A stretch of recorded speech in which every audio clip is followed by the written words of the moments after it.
All right. So I started Beachbody it was about 11 years ago. So I started after I had my first daughter.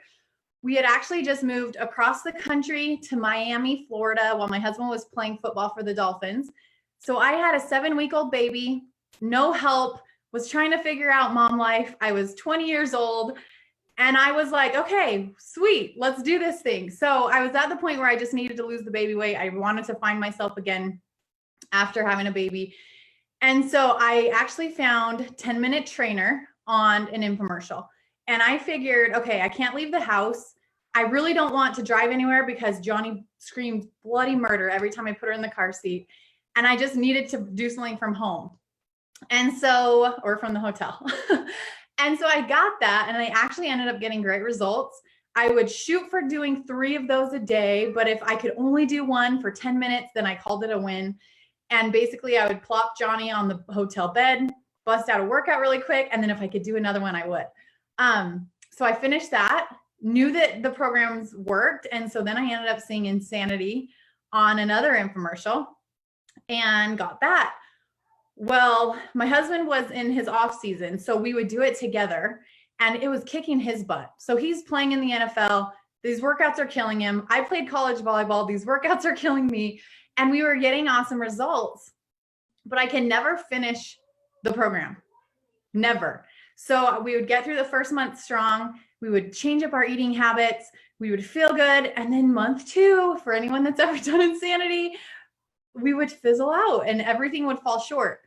Mind you, at the time, I didn't have any idea what coaching was, but I did get a random email from this dude, and he told me he was my coach. And I was like, weirdo, not like, I didn't even respond. I'm like, that's strange. I'll do my own thing. I feel really bad now because I know he was just doing what he's supposed to do and being a kind human, but that's just a representation of where I was at mentally. I was like, don't talk to me. I'm doing my own thing. I don't want to fail with others. Like, I'll fail on my own.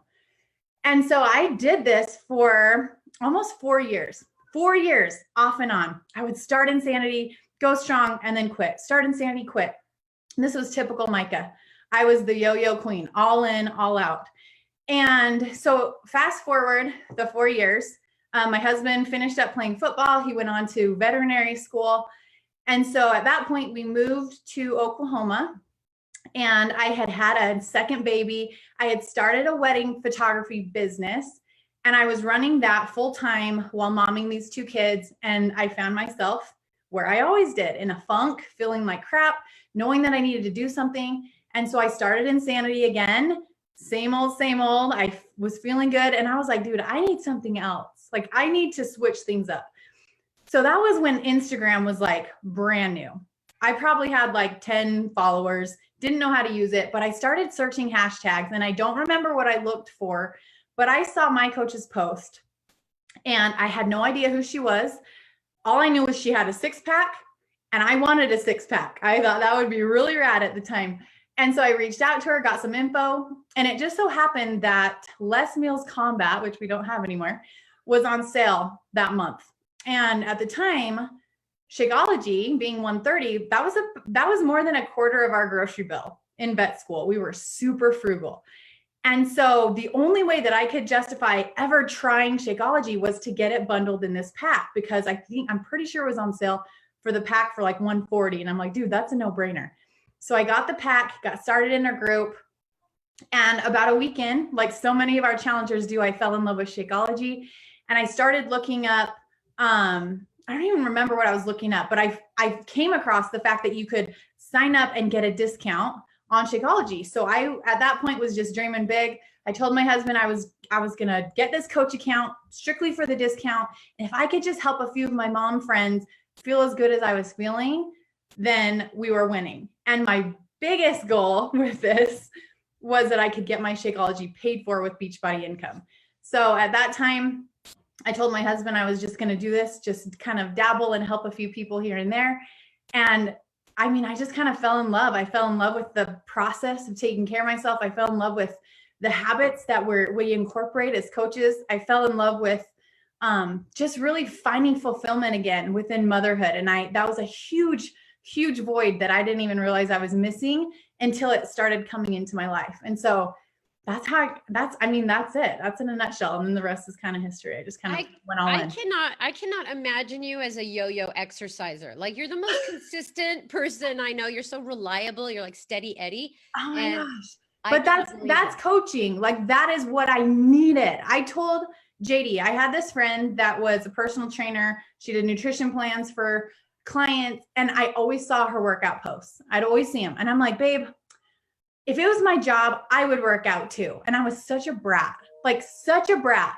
And I said that to him, and just making excuses for myself because it made me feel better that I was sucky at staying on track and I couldn't just stick with it.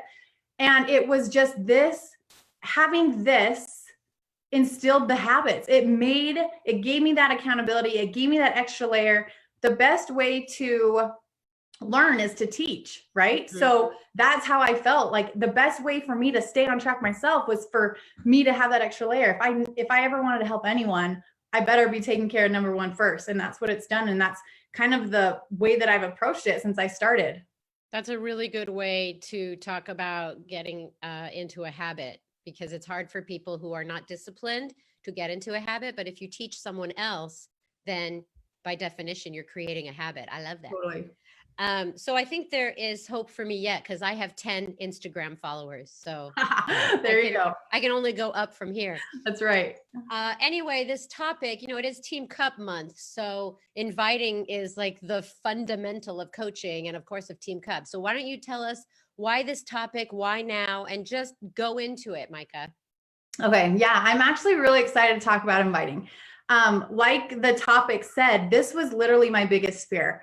I avoided personal inviting like the plague for a long time. So I got through my warm market pretty quickly, felt comfortable like sharing my excitement and inviting them to join me. But once that was done, I was like, okay, personal invites are not for me. I'm just going to go the opposite direction. So what I did was, early on, while I was digging into PD and really trying to overcome this fear, because I knew it was going to hold me back, I relied heavily on attraction marketing. So I was very open. I was very upfront about, I'm on this journey. I'm sharing it authentically. Come join me. I would love to help you. Like, I was very open about that. And so it worked. I was able to help people. Every time I posted like a challenge group call to action, some people would trickle in, but it really worked until it didn't. And so that was, at that point, that's when I had to really be like, okay, how can I figure this out? How can I find joy in inviting? Because I know it's essential. I know it's important. I know I'm doing people a disservice by not reaching out and letting them know that I want them to be on this journey with me. But I had the hardest time overcoming that. And two of the books that I highly recommend that helped me are Go for No and The Go Giver, and the entire series. And actually this is another one. Fear is my homeboy. I'm reading that one right now. And I'm like, every coach needs to read this because it's real. That fear is real. And so what I've done is, in order to find joy in this, because you guys, we can only avoid something, or we can only do something that we don't like doing for so long. We can force ourselves to do it for a little while. We can deal with that friction and those like kind of stressful, anxious feelings for a little while. But at some point, you either need to push through those to find a place where it's not scary and like feels gross anymore, or we'll quit, like we'll give up. And I feel like that's where a lot of my coaches struggle, is because they never get to a place where they actually enjoy it. They never get to a place where they can actually feel good doing it. And so a couple years ago, that's when I was like, okay, I got to figure this out. I got to figure out how I can find joy in this, what feels good to me, like how I can do this in a way that's authentic to me, so that I can be consistent with it forever, because I knew how vital it was. So what I found is we've got to love the execution. Hear me on this, you guys. We've got to love the execution of the plan, not just the results. So we can't just like helping people. We can't just like selling something or signing a coach. We've got to love the brunt of it. We've got to love the process. We've got to love the daily monotonous stuff. And so that's what I'm going to talk with you guys today about. And I'm just really going to go into my process and share exactly what I do and why I do it. And I want you guys to just understand there's no right or wrong. Okay. There's no one way is the only way to do it. There's so many coaches that still rely on attraction marketing and they just incorporate other things. They do zero personal messaging and they still have a thriving, wonderful business. And then there's some coaches that you literally go to their page and you would never know they were a coach, but they do everything behind the scenes and they're inviting behind the scenes and they're having conversations behind the scenes. And that's how they're getting their people. So when you hear inviting, I feel like it gets a really bad rap because and I'll go into this later, but I want you guys to have an open mind and understand inviting looks different. There's no right or wrong. There's no black and white. And while I share what's working for me, it doesn't mean that you have to do it this way. Okay. I'm just going to kind of open your brain to understanding new things. And if you have something that works, awesome. Keep doing it. All right. So I'm just going to jump right in. Is that okay, Sandy? Go for it. All right. So the first thing that I decided when it came to inviting was I was not about the cold invite. Okay. Not about it. I never wanted to be that person that jumped all over my social media friends and invited them left and right to everything I was doing. Even though I knew the gift that I had to share, I knew how good this was, but I still didn't want to be that annoying person. And it just never felt good to me. And so I knew I had to figure out how I could do this that felt good.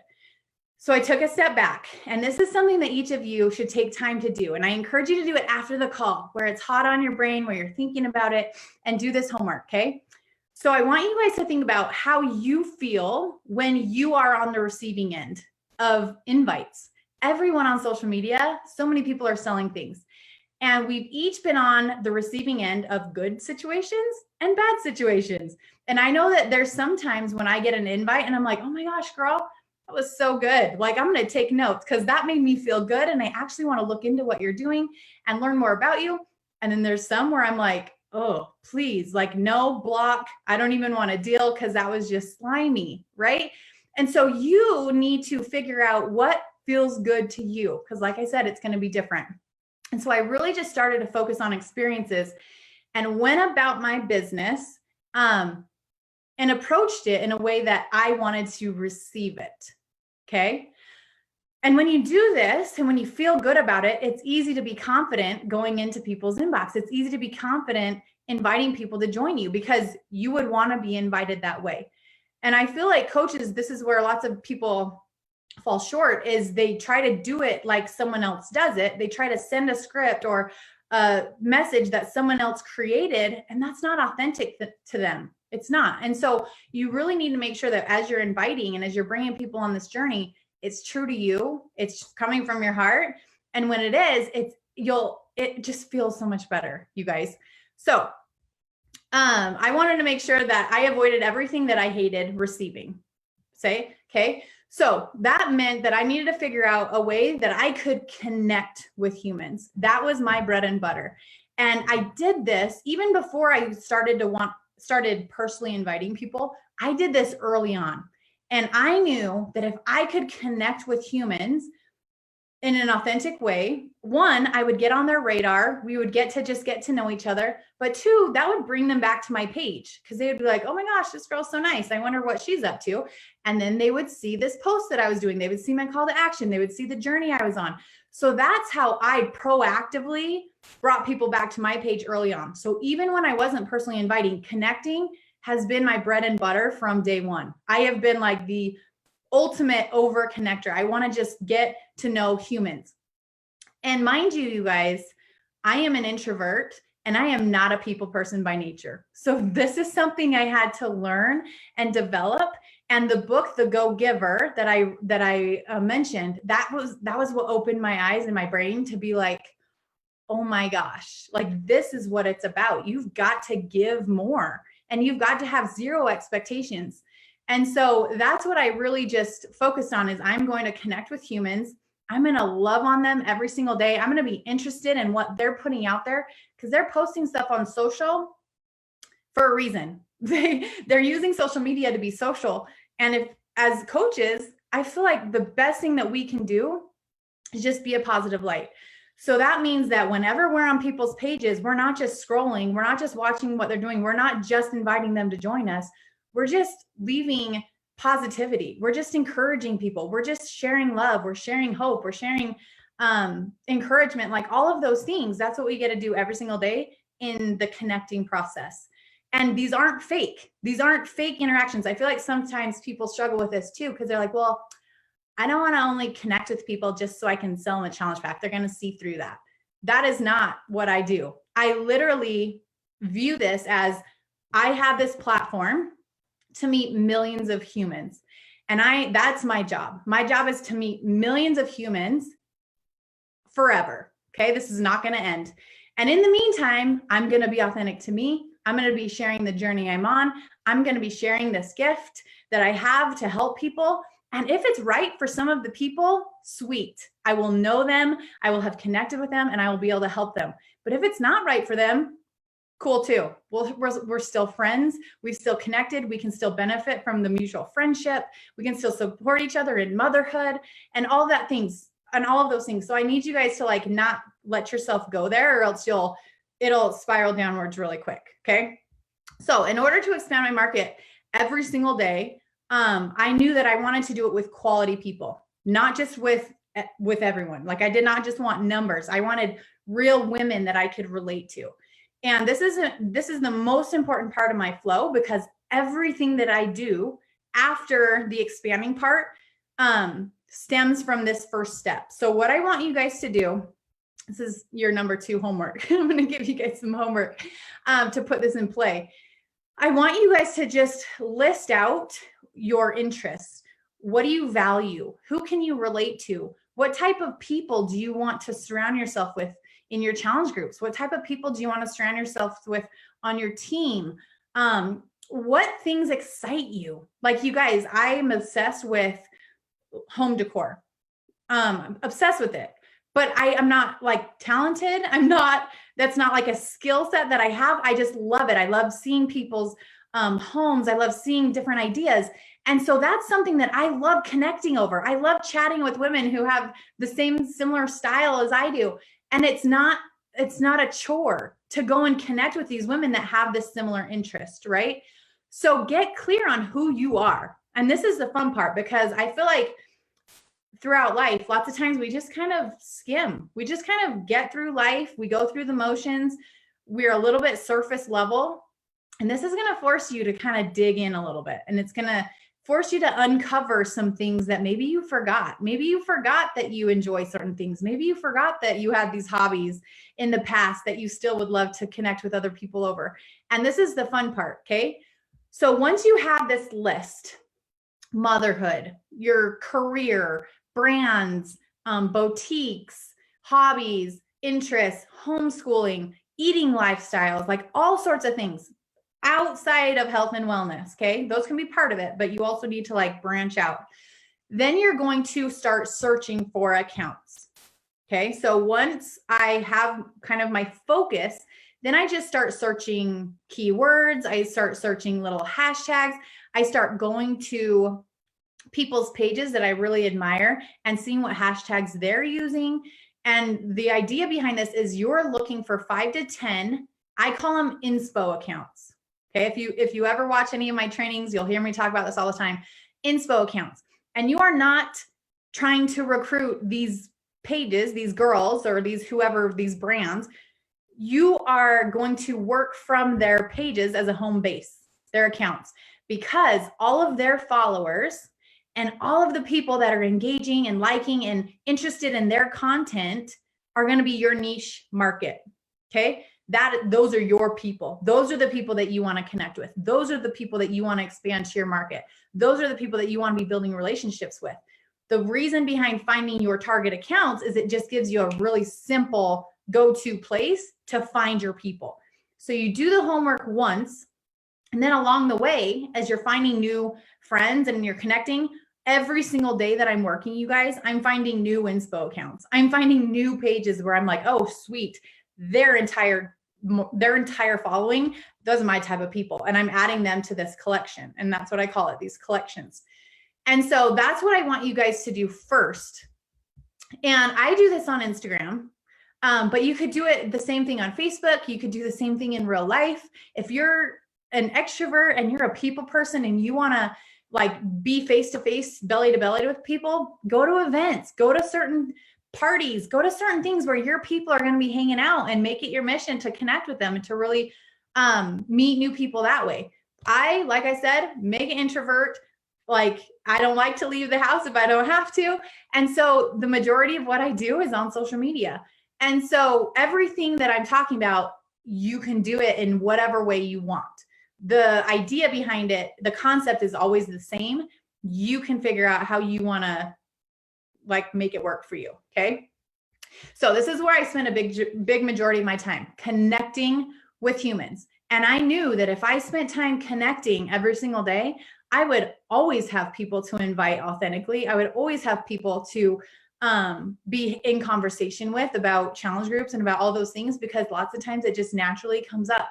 We'll be talking about motherhood. We'll be talking about my faith. We'll be talking about struggles in marriage, whatever there is. And then they'll see something, they'll go, can you tell me about this other workout you're doing too? Can you tell me about why you wake up so early and how you do that? Like, it just naturally comes up when you're being a normal human and you're sharing authentically and you're connecting with people. Okay.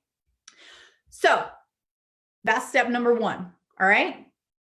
Step number two is I want to touch on the fact that personal messaging, like I said, you guys, personal messaging is not the only way we can invite. And I feel like this is where inviting gets the bad rap, is because of experiences you've probably had, you feel gross doing that. You feel gross just kind of attacking people the second you follow them or whatever. And that's not what this is. And that's what I want you to hear loud and clear. And it doesn't mean you have to be blowing people up in their inbox. You can be doing polls. You can be doing swipe ups to your application form. You can be doing question boxes to raise engagement and then be able to lead that to an invite later. You can be, there's just so many different ways to invite. Attraction marketing, you can do a call to action and let people reach out. Like, that is still inviting. The whole idea behind inviting is that you are getting new people in the door and getting them information every single month. If what you're doing right now is not doing that, you're not inviting. So that's where, when I was early on, when I was doing the calls to action and I was connecting and it was happening kind of more organically, I didn't need to rely on personal messaging. And then at a certain point, when social media shifts and call to actions kind of became white noise, I was like, crap, I need to figure out something else. And so that's when I did start personally inviting. So I need you guys to just understand there's so many different ways, right? So many different ways to invite, and you need to find what works for you. So in my opinion, I think that in a nutshell, coaches are problem solvers, right? We listen for struggles that people have. We look for ways that we can help others. And then we enter a solution and we let them know, hey, I know you struggle with this. This is what I've been doing. Have you ever looked into this type of thing? And that's all we're doing. So one of the things that I want to share with you guys too, because I feel like this is a huge door that so many people miss out on, is literally looking and being super proactive about the people that are sharing a problem. Because in my opinion, everyone wants to be healthy. Not everyone, but most people want to be healthy. They want to be happy. They want to be financially stable and financially fit. They want to have positivity in their life. Like what we have, the majority of humans want that. They just might not know how to get it or what that looks like. So from the beginning, I've always just been super proactive about looking for people who had needs that I could help them with. And I want to make this clear, because this is where it gets a little bit, there's like a fine line. Okay. So every single day I'm listening for people who are sharing problems, right? And I don't mean I'm attacking them. Like as soon as they say something, I'm not like, I have this and you need it. Like they will so fast throw up their walls and be like, no, thanks, not interested. You just want to sell me something.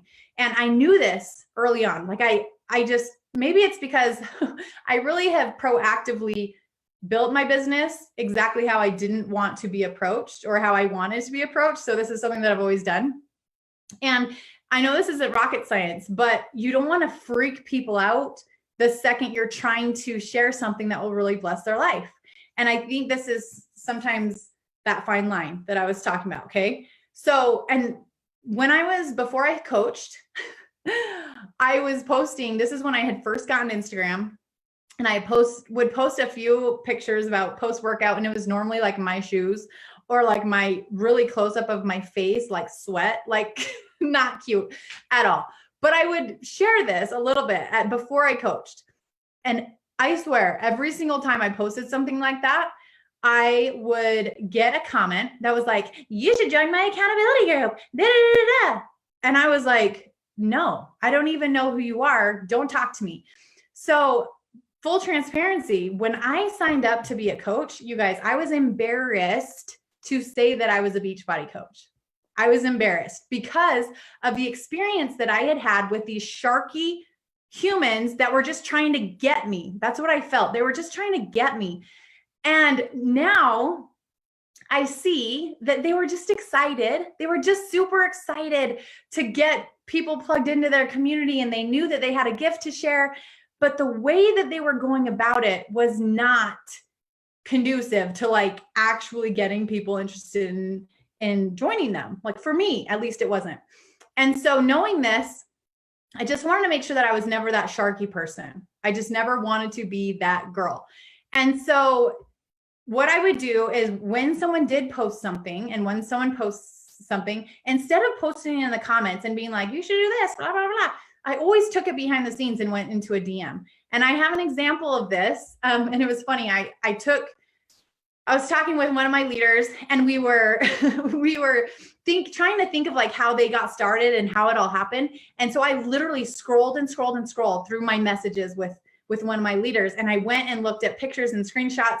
And so this is legit how it happened. So this girl I knew from high school, we played volleyball against each other. Her name's Melissa Brewer. You might know her. She's a bad A. She posted something about being pregnant, but needing to lose the baby weight fairly quickly because she had a wedding coming up. And so my initial instinct was to be like, girl, you need to do these workouts with me. I love them. Right. And that wouldn't have been wrong. And she legit was sharing a need, and I was sharing a solution. So that wouldn't have been sleazy. But at the same time, I knew that if I did that, she would have been more likely to be like, what are you trying to sell me? No. And so instead of commenting, I took it into a DM, and I just said, hey girl, when's your wedding? When is this wedding that you have coming up? And I found out when it was, checked in with how she was. And I said, these 25-minute workouts that I'm doing would be perfect for busy mamas. Have you ever like looked into T25? And she didn't know what it was. And so we chatted about it. We were just normal humans, and she got some info, didn't sign up. So then the next month I checked in with her because T25 pack was still on sale. And so anytime I had like a deadline or something ending, I used that as a reason to follow up and to check in. And so I checked in with her, and I'm like, hey girl, I don't even remember what I said, but my group is filling up. The sale is almost ending. Like it was still kind of salesy because I was learning. And she's like, you know what? No, thanks. My husband and I are actually doing a different program, but thanks for reaching out. And I'm like, okay, cool. And it was after that was after the second follow-up. So I had already checked in with her once. That was the second follow-up. She told me no. So I was like, okay, whatever. It's not right. I kept her on my follow-up list. And every single month, you guys, and this is something you need to hear, every single month, if someone requests info, but they don't end up getting started, every single month, they're getting a check-in from me, just in case it's a better time, just in case they're actually ready, just in case I don't want them to think I'm forgetting about them. And I know lots of people feel weird about follow-ups, but following up is a huge part of the invite process. Most of my people that are starting are not starting after the first invite, are not starting after the first conversation. They're starting after multiple follow-ups and checking in and watching and, all of those things. So make sure that you don't skip this part. So I just went on sharing my journey, went on doing my thing. And 4 months later, she reached out to me, and she had seen a post that I did on coaching. It was actually about the coaching opportunity. We had never talked about coaching, me and her. And she wanted to know how she can make extra money doing that workout that we talked about. And she didn't understand how it worked. And so we talked about it. Turns out she was not happy with their current financial situation. They were super stressed. She was working full-time as a teacher, and she wanted to be home with her babes. So she saw my post at the exact time, at the exact moment that spoke to her, and she reached out. Now, would she have reached out had I not ever planted the seed prior? I don't know. Maybe she would have, maybe she wouldn't have. But what I found is the people that are proactively reaching out at some point down the road are people that I've planted seeds with months and months prior. So this is like a huge part of the process, is that you plant these seeds with no expectation that they're going to join right then. No emotional connection to whether or not they're starting, not getting discouraged when they say no, not getting discouraged when they aren't ready. That's just part of it. That's just part of the flow. We're planting seeds wherever we go. We continue to show up. We continue to be consistent. And then at some point, these people will come along the way. Okay. So I want you guys to control the controllable. We cannot control if people join. We cannot control if they say yes. We cannot control if they commit to their program and get results. All we can control are what we are in control of. We can control if we show up. We can control if we give up and we quit on this. We can control our actions. So a lot of my coaches, when I feel like they're struggling, they're tying their worth and their fulfillment and their gratification to the outcomes. They're tying their sense of gratification to a challenger signing up and a coach starting on their team. They're not tying their sense of worth and fulfillment in showing up and doing the things we do as coaches every single day. And you guys, lucky for us, our actions that we do, that is going to bless your life, whether you ever help someone or not. Showing up and doing these things, building solid connections, being a nice human, doing your personal development, showing up for your workouts and being a product of the product, like all of those things that we do every day, that's going to bless your life. So if you can tie your emotion and your gratification to the actions, you're going to stick with it. You're going to stop having those high highs when someone signs up and those low lows when you're going through weeks and weeks and weeks of no, no, no, no. That is part of it, you guys. I go through those times too. We all do. But I know that it's just part of the process, and these people are going to come around. Okay. The third thing, the last thing that I want to share is the importance of creating an overall start to finish process that simplifies this entire flow. Okay. So I am all about simple. Hashtag do your crap, keep things basic, don't overcomplicate it. Like I am about as basic as it gets. And so this is just what works in my brain. And it took out all of the guesswork every single month. So it took out what am I going to invite to? When am I going to start my group? What am I going to do for here? Where am I going to find my people? Who am I going to invite? It took out all of that. And it just created this flow that just goes seamlessly. And it simplified everything.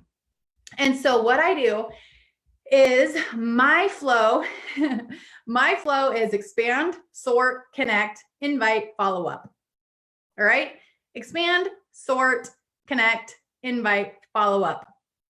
But where I spend about 80% of the time is in the connecting process. 20% of the time is divvied up between the rest of those activities. 80% is connecting with real humans every single day. Okay. Not because the other activities aren't as important, but because I know that they don't take as much time when you have this consistent flow in place. I don't know what Finley's doing. So 5 days of the week, I am adding at least 30 people to my network. This means, like I said, I'm going to those target accounts that my niche market are hanging out on, and I'm expanding. I'm just following them. I'm following 30 quality women that I feel like we could be friends with. Then I sort. And this is the part that I wasn't doing this ever before I started implementing this flow. So then I sort them into these collections. And basically a collection is like a group that we can make on Instagram. If you don't know what I'm talking about, I have trainings on this on my YouTube channel, Live Power Hours. You can go learn it all there. Okay.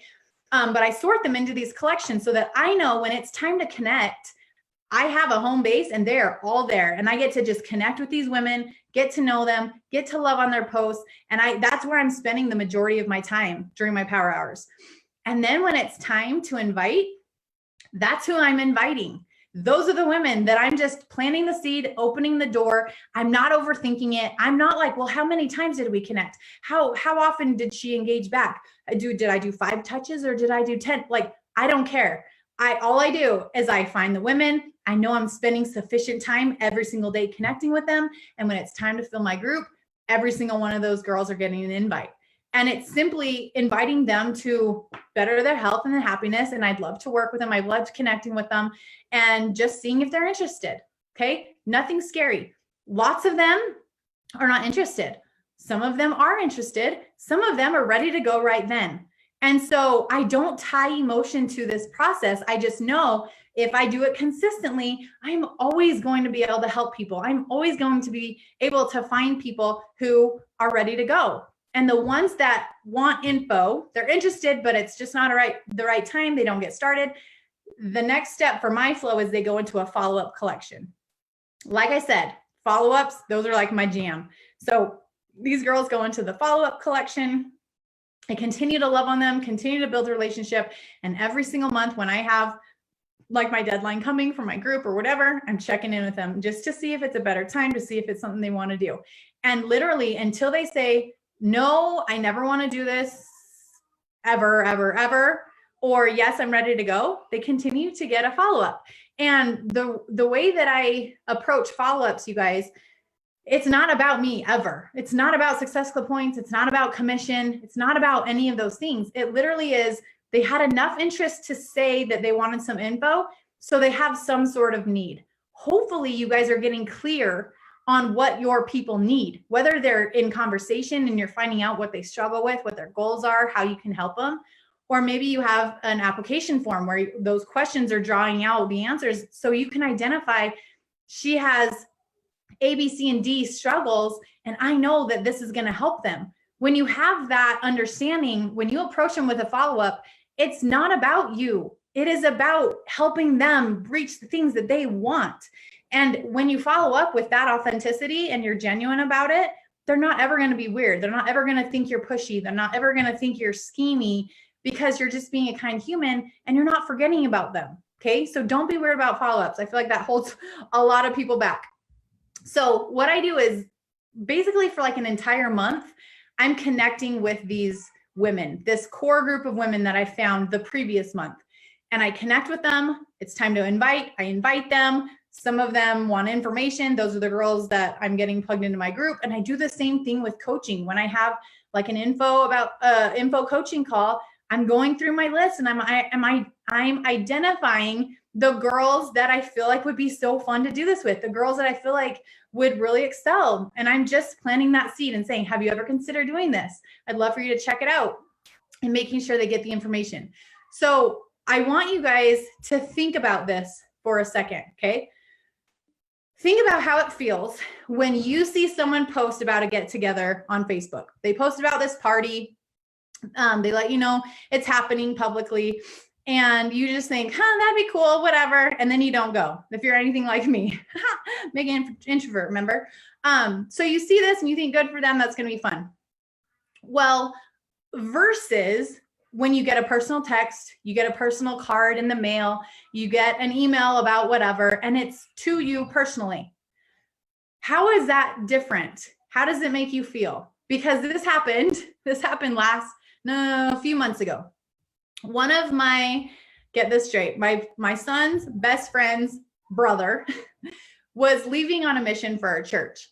And so his mom posted on Facebook, hey, family and friends, we're doing a get together so he can open his mission call. We'd love to have you all there.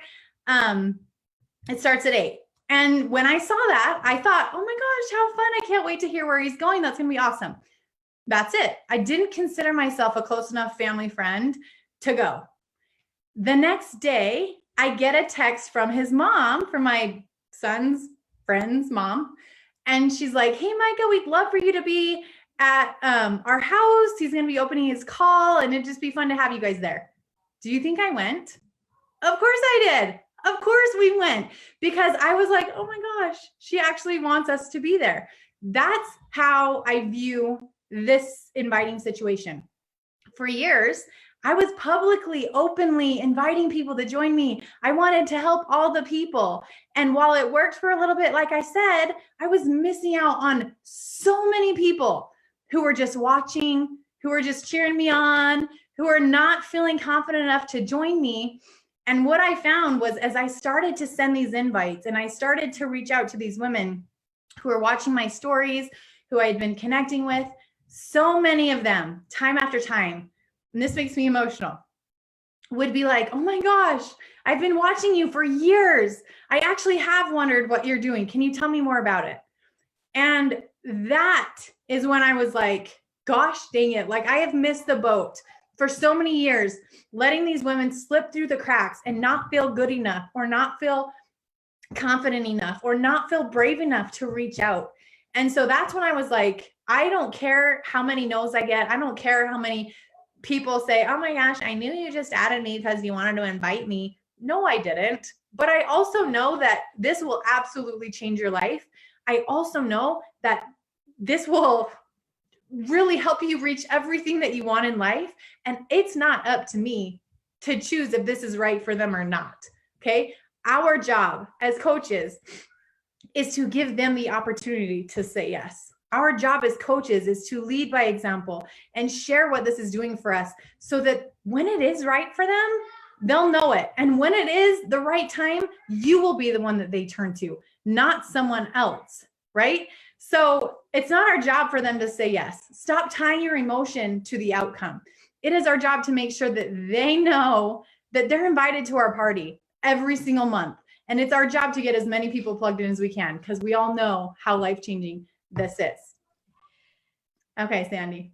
Well, I think we have all been schooled today on expanding our networks. And you know what? I feel like a lot of coaches right now are wanting to send you a thank you note. Oh, because you're saying what they've been saying, and sometimes it's better heard basic from another person. You totally deconstructed the invite process and follow-up and connecting with other humans. I'm just wondering if you ever connect with non-humans. I mean, you know, that sometimes. is just my point of view. We are officially out of time if we want these calls to be 30 minutes. And I should have known better when you said, Sandy, you know, the script that I wrote, I've just rewritten the whole I told thing. you, I know. So let's just go with the closing of the call. And that is, in 6.5 years, what has filled you up? What's been the most rewarding thing for you? There's so many things. I mean, if I could just say everything has changed since I started, I would. I think one of the greatest blessings to come from coaching and this opportunity is just really the experiences and the moments that we've been able to create as a family. Since day one, my family has been my driving force, my motivation for everything. At first, it started with not needing to rely on JD's career as a vet for income, and because we would have ended so far away from family. And that was that was everything to me. So at first we paid off JD's vet school loan so that we didn't have to rely on his income, and we ended up where we wanted by family. And then once we made that happen, I was like, okay, what's next? And as I thought about it, some of my most cherished family memories were growing up at my grandma's cabin in Prescott, Arizona. And I loved being surrounded by my cousins, by my aunts and my uncles, and just having that family time and having a specific place where we got to go and just be together. And my grandma ended up selling the cabin, and we ended up moving away far from family. And so I knew that something that I always wanted was to have a cabin for our family to create memories, and for our family to surround ourselves with cousins and aunts and uncles and just the people that I love.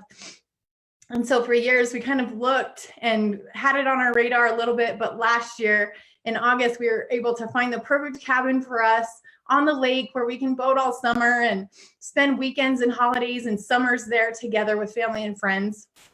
And it is just every single time that I walk in those doors at the cabin, I just think this is what I want my coaches to feel. I want my coaches to have these moments of knowing that they worked so hard for their dreams and that everything is achievable and that they can make everything happen that they want in life when they work hard enough with the right heart.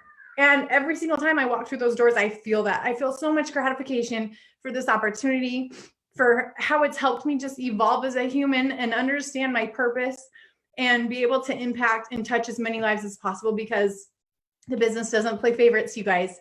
If you have a desire on your heart, this is the way to make it happen. And I just have so much confidence in it. And I'm so grateful to be a part of it. Thank you so much, Micah. If there was ever a time where do a mic drop right now, that was insane. And I can't believe that your kids let you finish out that entire script. Thank you so much for going off script and giving people what they really, really needed most. I think it was incredibly effective. And I see a lot of questions from newer coaches. Maybe you can go into the 411 page and answer some questions. Okay. And thank you. I know you're feeling with a lot of, it's cathartic, isn't it? It's cathartic to think back. I know, it's crazy. All the moments that made a difference for you. Thank you, Micah, so much. Have a great, great day.